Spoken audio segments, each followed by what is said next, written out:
sua Bíblia, hoje nós abrimos o chamado mês da família. E no final do mês nós teremos aí um culto muito especial. Uma mini conferência. Como do ano passado, só ajustando algumas pequenas coisas. Não sabemos se vamos fazer os sábados, durante a tarde, mas vamos ter aquela pegada do ano passado, uma mini conferência só no dia do domingo. Mas de uma forma muito, muito forte. Então hoje em particular e possivelmente em alguns momentos ao decorrer do mês a gente vai falar sobre palavras voltadas à família. E hoje meu coração queimou para essa palavra, eu quero pontuar com vocês. Salmos 127, verso de número 2. Salmos 127, verso de número 2.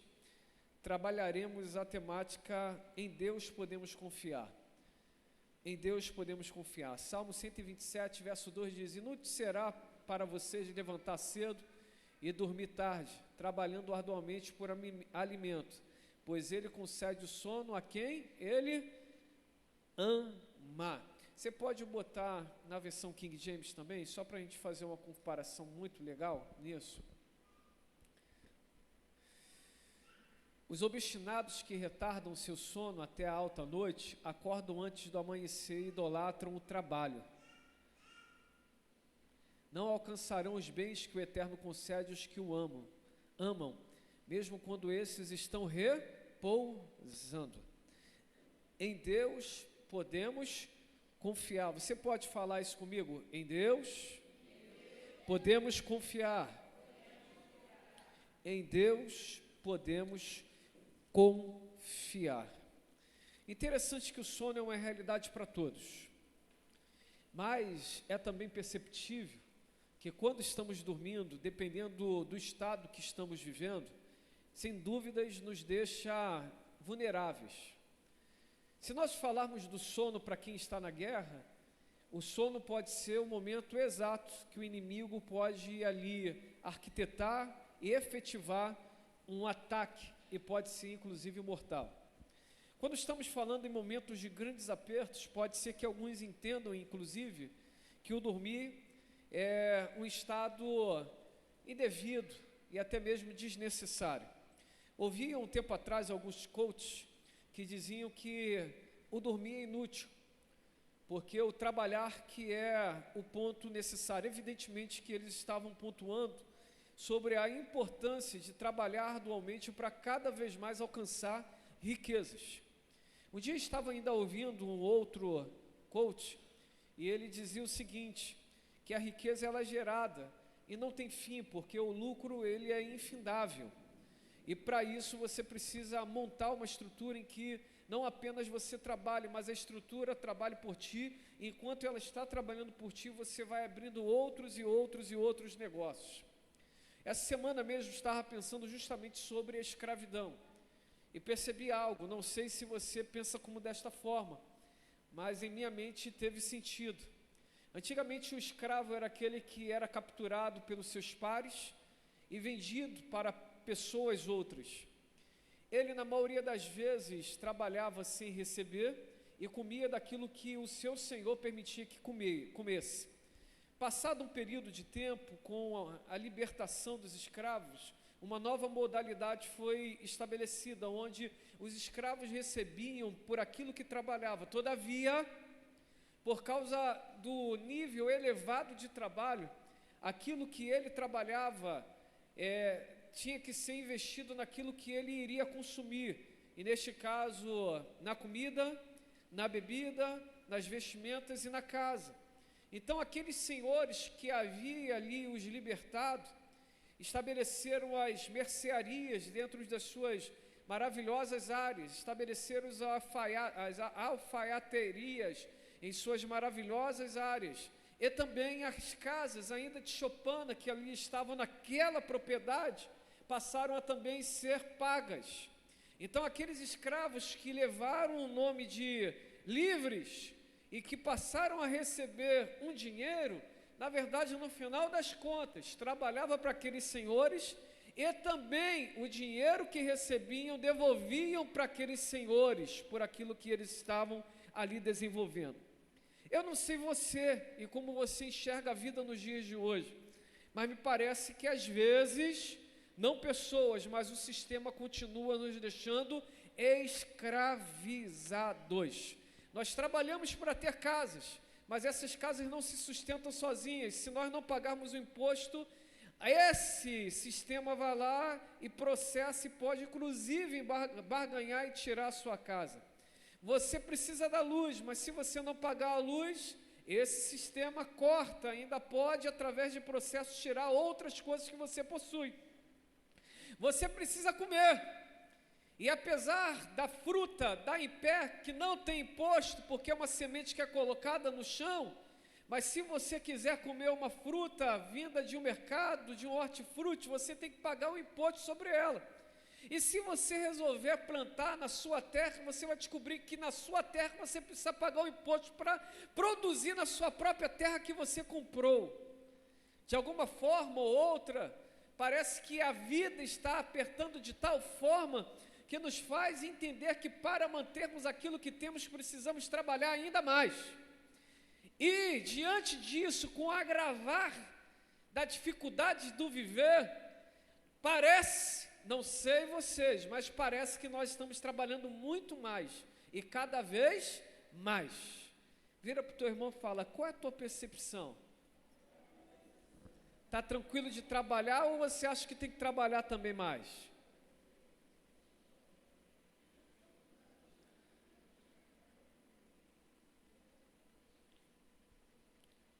As pessoas trabalham para comprar um carro e depois trabalham para sustentar o carro. As pessoas trabalham para comprar ou alugar uma casa e depois elas trabalham para pagar ou manter essa casa, sendo aquisição ou aluguel. As pessoas, elas precisam vestir, elas trabalham para vestir. Como nós não somos pessoas que tem um único estilo, então nós usamos muitas roupas, e para isso precisamos trabalhar muito. Parece que o sistema te leva cada vez mais a trabalhar, e diante disso é fácil compreender, então esses coaches dizem que o descansar é inútil. Todavia o próprio Deus, na Santíssima Trindade, no livro do Êxodo, nos ensinou que depois de ter feito todas as coisas, no 7º dia, Deus descansou. E essa colocação de Deus, alguns aplicam na forma figurada, e outros na maneira literal. Eu acredito que Deus está trabalhando, até quando naquela ocasião descansou. Porque há de convir, se nós percebermos bem, é mais fácil trabalharmos do que descansarmos. É mais fácil estarmos nos movendo do que estarmos descansando. Às vezes, precisamos aplicar muito mais força para descansar do que para trabalhar. Deus estava ensinando a humanidade que diante do muito trabalho, o homem precisava aprender a descansar. O homem precisava aprender a confiar que enquanto ele está descansando, a terra está produzindo. Enquanto ele está descansando, Deus está cuidando da geografia, Deus está cuidando do clima. Enquanto o homem está descansando, Deus está provendo todas as coisas. Enquanto ele está descansando, Deus está o protegendo. É difícil, às vezes, entender o quanto nós, seres humanos, somos dependentes de nós mesmos. Quanto nós, como seres humanos, somos confiados em nossas próprias forças, em nossas capacidades, em nossas instruções, em nossas culturas, em nossos estudos. O desafio não é o quanto nós podemos nos preparar, mas o desafio é o quanto nós podemos descansar, mas não em qualquer coisa, mas descansarmos em Deus. Vira para o teu irmão e diga, para despertá-lo, o desafio não é o quanto podemos trabalhar, mas é o quanto podemos descansar e confiar em Deus. Essa mensagem, sem dúvida, é uma mensagem que quebra o racional de uma ideologia, quebra a roda do sistema e faz com que nós entendamos sobre a importância de não apenas descansar, mas de confiar em Deus. Às vezes nós colocamos na força do nosso braço a importância principal da provisão na nossa casa. Às vezes nós colocamos em nossa capacidade mental a característica da segurança a passar para as nossas respectivas famílias. Se força fosse tudo, Sansão não teria deixado seu pai e sua mãe vulneráveis pela desobediência, entristecidos por ela, frustrados pelo caminho que escolheu. Se a sabedoria fosse tudo, eu acredito que Salomão não teria matado seu próprio irmão, não teria casado tantas vezes, não teria feito tantas alianças e se envolvido com tantas concubinas. Inclusive, ele não teria permitido que cultos que não glorificassem a Deus fossem estabelecidos em Israel. Se a beleza fosse tudo, não necessariamente precisaria de novo de Davi, porque depois de Golias, Sansão era o homem mais alto e mais belo de Israel. Saul era o homem mais alto e mais belo de Israel.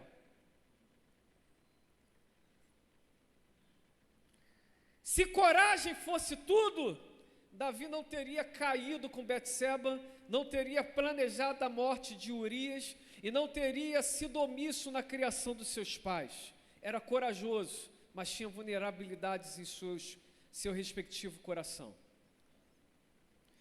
A conversa então nessa manhã é o quanto você pode descansar em Deus.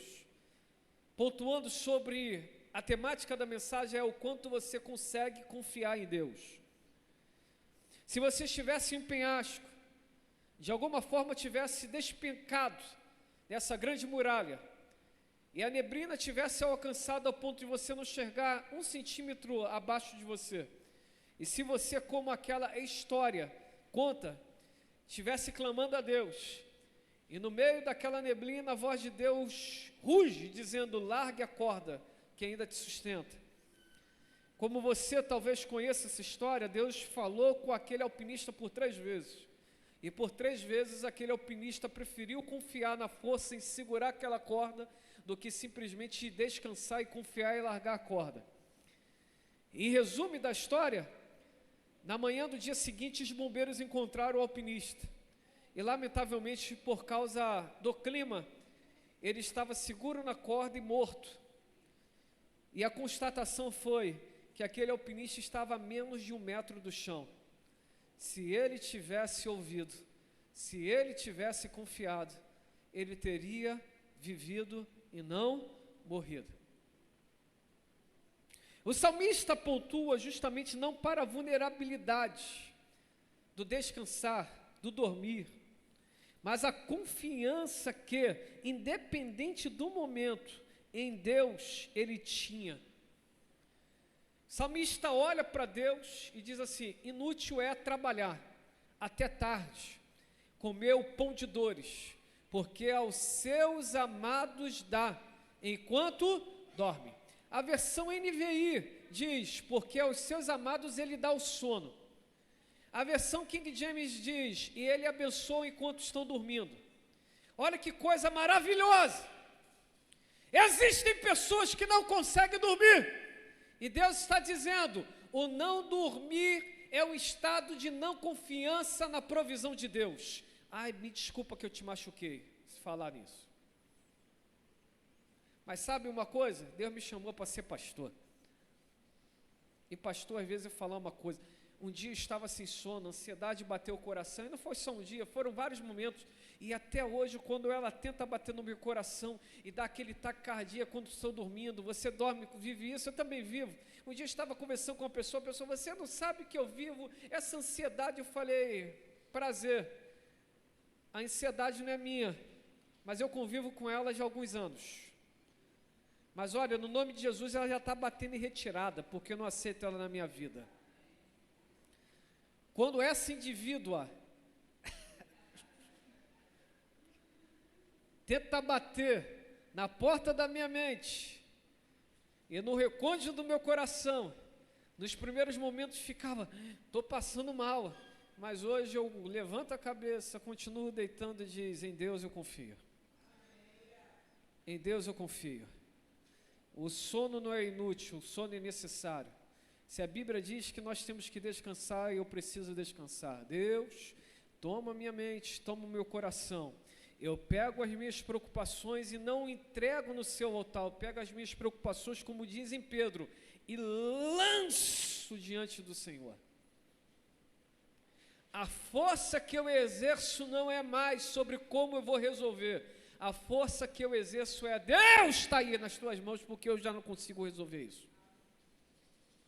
Está em tuas mãos. Por isso, o salmista nos ensina que, primeiro, quando nós confiamos em Deus, o sono, Ele se compromete em nos dar. Mas nós precisamos tomar posse dEle. E tomar posse é fazer força. Tomar posse é fazer força. De novo, tomar posse é fazer. Eu fico às vezes sem dormir por vigílias de oração, mas não é todo dia, são alguns dias. Esse ano nem não fiz, mas é alguns dias.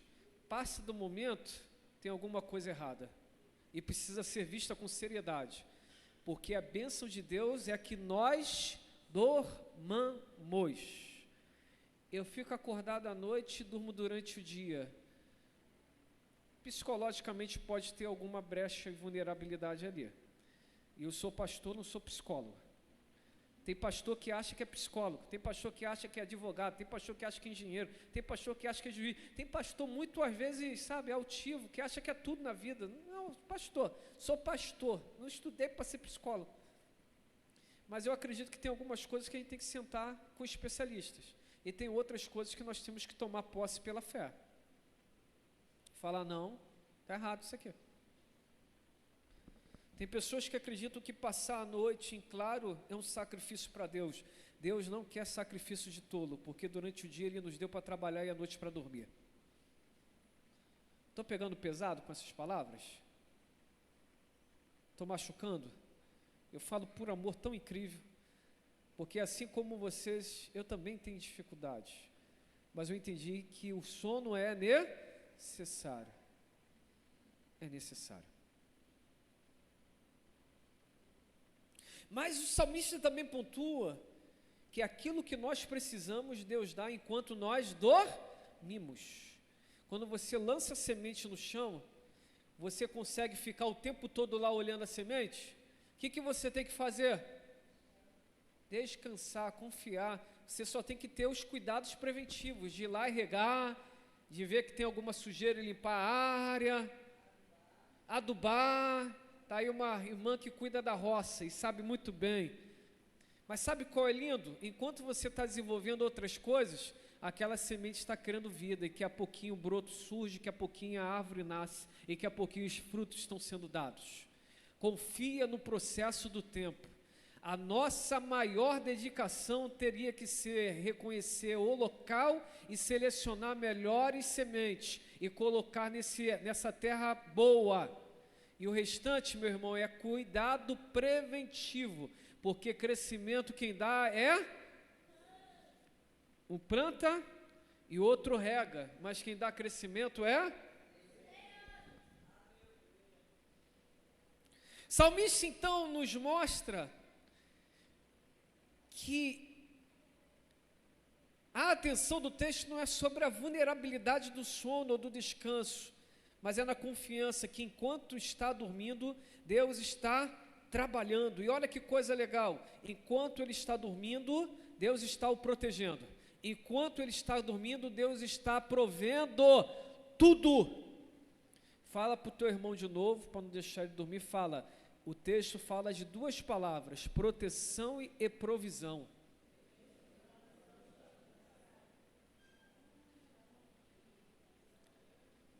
Em um tempo de guerra, dormir é difícil. Em um tempo de grandes embates, dormir é difícil. Mas Deus está dizendo, eu estou te protegendo. Em momentos de grandes dificuldades, quando a gente acha que não vai dar, Deus fala, eu estou provendo. Se o teu celeiro tem limitação de mantimentos, o celeiro dos céus não falta nada. Como na economia, na pandemia lidamos com economia em frangalhos, experimentamos que enquanto os homens estavam temerosos pelaquilo que poderia faltar, os justos e os que confiaram em Deus receberam provisões extraordinárias, porque a semente nunca para de chegar para aqueles que confiam em Deus. Quero pontuar duas verdades apenas. Primeira verdade, o descanso não é inoperância. Olha para o teu irmão lindo de novo e fala, o descanso não é inoperância. Heleninha, te deixaram sozinha, então o descanso não é inoperância. Tem pessoas que acreditam que descansar é não fazer nada. Faça sempre o que você pode. Está fazendo o que, irmão? Estou descansando. Mas qual o teu nível de descanso? Eu estou aqui de bobeira, parado, esperando. Ah, fala sério, né? Não preciso nem abordar muito esse ponto. Faça o que você tem que fazer e confia em Deus que Ele fará o que Ele sempre faz. E o que Ele faz é bom, perfeito e agradável. Olha para a sua família e diz, eu estou descansando, a família está em frangalhos, mas eu estou descansando. Não descansa, trabalhe. Porque o trabalho nesse aspecto é o descansar. Porque você vai fazer aquilo que é necessário. E confiar em Deus, que Deus está fazendo aquilo que é necessário. Maridos, nós estamos todos bem apertados. Esposas, estamos todos bem apertados. Mas invista no bem-estar da sua casa. Às vezes nós esperamos, nós entendemos que cuidado do lar é ter a parede pintada. Não vai lá em casa não, que você vai descobrir uma coisa linda, cheia de rabisco nelas. Quando eu acho que a fase está passando, meu filho veio lá no quarto, estava trabalhando, ele falou assim, pai, posso colar umas cartinhas na parede? Eu falei, não filho, já está toda pintada. Aí ele falou assim, então tem um problema. Eu falei, qual? Já colei. Falei, não, está tranquilo, já foi, agora já foi, né? Mas tem pessoas que acreditam que o bem-estar é a casa toda em ordem. Bem-estar é o lar em ordem. Tem pessoas que têm uma casa, mas não têm um lar.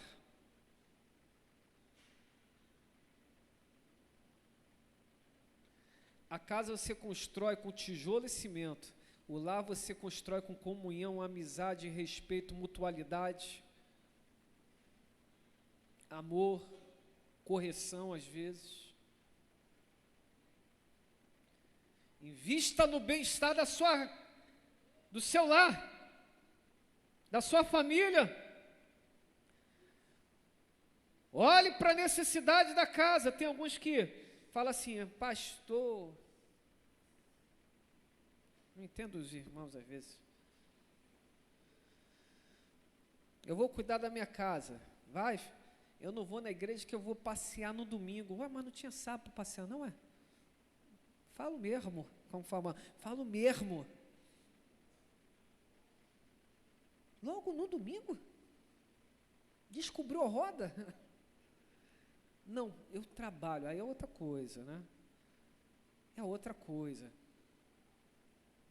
Eu vou desenvolver alguma coisa no domingo, logo no domingo. Prioriza Deus no primeiro dia da semana. Eu vou estudar no domingo. Prioriza Deus no primeiro dia da semana. Eu tenho uma prova difícil na segunda-feira. Tem certeza que 2 horas de culto não vai te atrapalhar.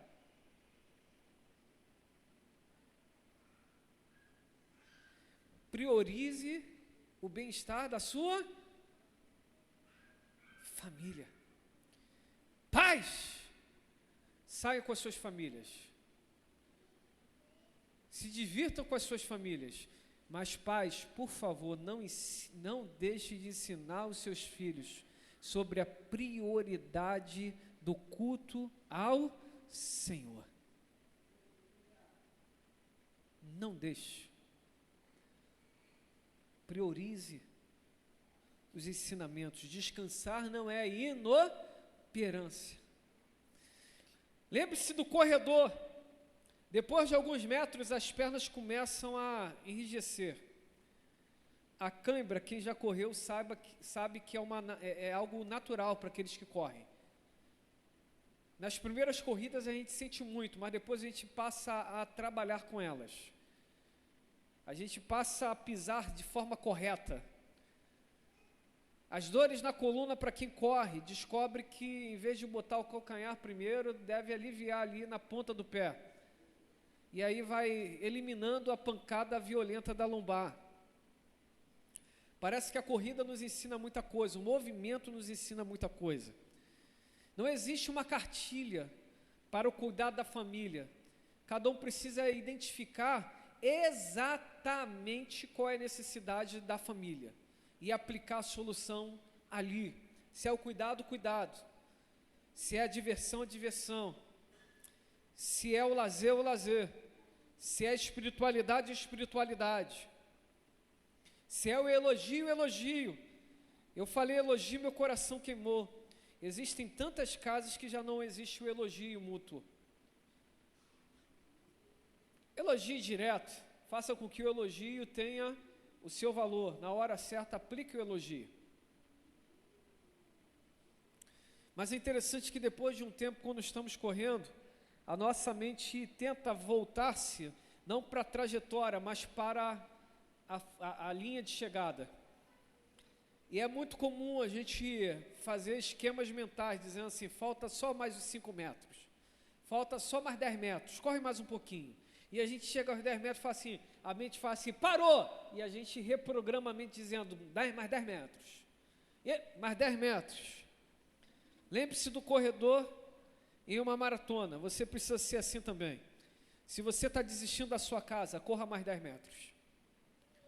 Se você está desistindo do seu cônjuge, do seu casamento, corra mais 10 metros. Se você está desistindo dos seus filhos, corra mais 10 metros. Filho, se você está desistindo dos seus pais, corra mais 10 metros. Se você está desistindo do bem-estar do seu lar, corra mais 10 metros. Se você está desistindo de ter uma boa profissão, corra de mais 10 metros. Se você está desistindo da sua boa educação, corra mais 10 metros. Descansar não é inoperância. Descansar é saber que tem coisas que eu preciso fazer e tem coisas que só Deus pode. Isso ficou muito bonito. Descansar é descobrir que tem coisas que eu tenho que fazer e tem coisas que só Deus pode fazer. Segunda verdade.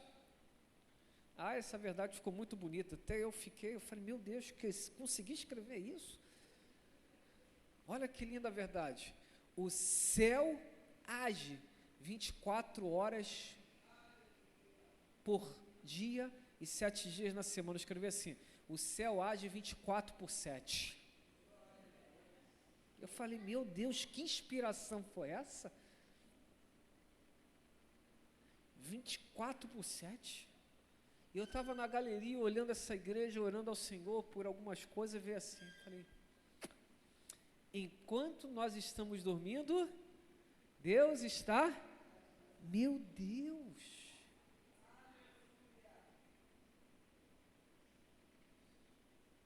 O céu age 24/7. O céu age com cuidado preventivo. Me preste esse livro, Nada Me Faltará, Mona, por favor. Eu trouxe para mostrá-los. Dá aqui rapidinho, adoraram? Valeu, obrigado. Estava nessa madrugada, pegando aqui esse livro é muito antigo, da editora Betânia. Dá um foco aqui, por favor. Mirla, isso, obrigado. Isso, já foi. Não, é aquela, desculpa. Ó, Nada Me Faltará. Leia bom. Tem riquezas maravilhosas. Nesse livro aqui, eu estava essa madrugada, eu falei, meu Deus, que profundo isso. Agora coloca aí para mim Salmo 23, 5, por favor.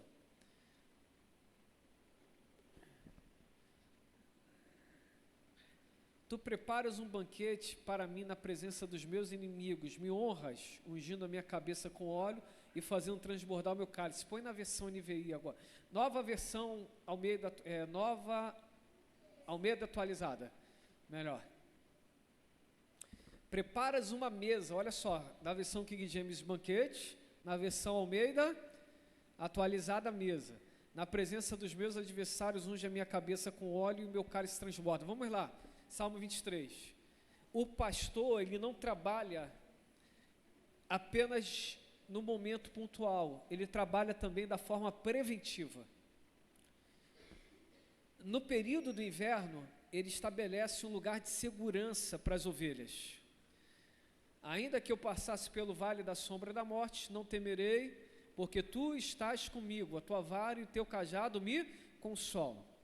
Existem climas que são ruins para a ovelha, não apenas contra ela diretamente, mas também por causa da alimentação. Então, cabe ao pastor, nessa variação do tempo, levar a ovelha para uma pastagem saudável, um lugar onde ele possa cuidar melhor. Mas quando chega a primavera, o local onde elas vão ali se desenvolvendo é um lugar maior. No inverno, um lugarzinho mais apertadinho. Mas na primavera é um lugar maior. E como tem um degelo, olha que coisa incrível. É comum, chegando já perto do inverno, o pastor ele vai à frente. E olha, eu falei, meu Deus, a Bíblia tem riquezas maravilhosas. Porque na primeira percepção, quando a gente fala prepara uma mesa em um banquete, a gente lembra do quê? Da mesa de casa ou de uma montanha? Qual é a nossa percepção? Quando fala assim, mesa e banquete, a gente lembra da mesa de casa ou a gente lembra de uma montanha? De casa. Mas o Salmo 23 está falando do cuidado das ovelhas. Então, olha que coisa incrível. Mesa, na linguagem pastoral, é o platô de uma montanha, em um lugar onde tem uma planície, mas na montanha. Então, é uma mesa, olha que coisa liga, platô.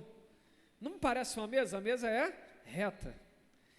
E aí, sabe o que o pastor faz? Ainda no degelo, ele reconhece a área, ele já planeja onde vai ficar cada lugar naquela fazenda de ovelhas ali, onde elas vão pastar, onde elas vão descansar, onde vai ter a tosa, onde eles vão botar também um lugar de observação. Ele não faz na hora, ele faz antes. E aí a segunda coisa, ele precisa identificar os adversários da ovelha, os inimigos, que na maioria das vezes vêm por ataques externos, mas se ele tem uma área boa de observação, ele pode impedir, limitar. Mas tem outro ataque, que é do alimentar. Ela, por ser um animal muito sensível, existem algumas plantas que ao comer é um veneno para elas, que exerce um poder tão terrível de paralisá-las, elas ainda vivas, e por causa da paralisação leva à morte. Meu Deus, isso é muito espiritual isso. Estão comigo? Olha que coisa. Tem plantas que são venenos, principalmente nessa mesa, que não come e morre. Exerce poder para paralisar, e paralisada vai levando-a à morte, por agonia. Não é assim, tem gente que come, meu Deus, hein? Come coisas que são veneno, tem morte na panela. Aí começa na paralisia, eu não vou hoje na igreja, eu estou chateado. Vou orar hoje? Não, não vou não, hoje eu estou dando umas férias de mim. Para Deus, começa a paralisar. Vamos fazer hoje? Não, não vou fazer não. Vamos cultuar? Não vou não. Não, não vou não. Olha a paralisia chegando.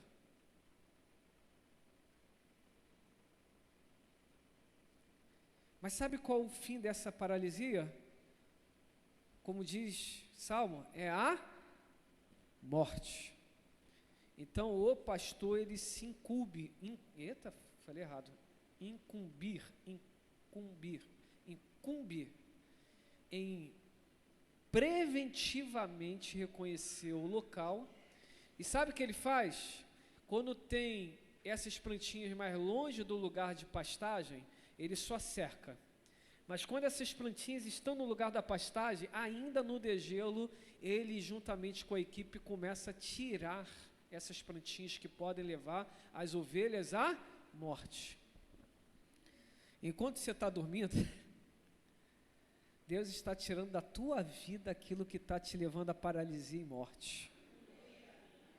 Quando a gente descansa em Deus e confia nele, Deus está trabalhando nos mínimos detalhes. Não tem aquilo que você acha que foi perda, para Deus foi livramento. Ah, mas eu perdi um bem. Perdeu porque o bem está te fazendo se perder. Você estava perdido com esse bem. Foi quando você perdeu esse bem que você se voltou para Deus. Foi quando a porta fechou que você lembrou que havia um Deus no céu. Foi quando a casa afetiva, emocional do seu coração caiu, que você lembrou que há um Deus todo-poderoso que te deu a casa, te deu as pessoas, que te sustentou nos mínimos detalhes. Mas sabe qual é o maravilhoso? E concluo essa mensagem. Quando nós confiamos em Deus, e o tema da mensagem é: em Deus podemos confiar. Ele vai lá e nos ensina que enquanto a gente está numa área, Ele já está provisionando outra situação. E aqui eu concluo com esse testemunho. Tem pessoas que dizem assim: do nada fui abençoado. Eu estava num lugar e cheguei em outro lugar. Meu Deus, parecia que já sabiam que ia chegar. Não parecia não, eles já sabiam. Porque o pastor da sua vida, que é o sumo pastor, Jesus, enquanto você está em uma geografia, Ele já está preparando a outra geografia para te atender e para providenciar tudo, inclusive a provisão, inclusive a proteção. O Deus que fala: Abrão, sai da tua terra, Ele já tinha Canaã preparada para Abrão. Em Gênesis 15 ele diz: ei, vai ser ainda necessário alguns anos, mas essa terra estará em tuas mãos. Para Abrão tinha o tempo de 400 anos, mas para Deus o 400 já era uma realidade, porque Ele falava com Abraão como sendo naquele exato momento. Para você, eu acho, para Deus eu já tinha isso escrito. Enquanto você, meu Deus, aleluia, quanto você está numa geografia, Deus está na outra. Você manda o currículo e fala: vamos ver o que vai ser dado. O anjo está lá.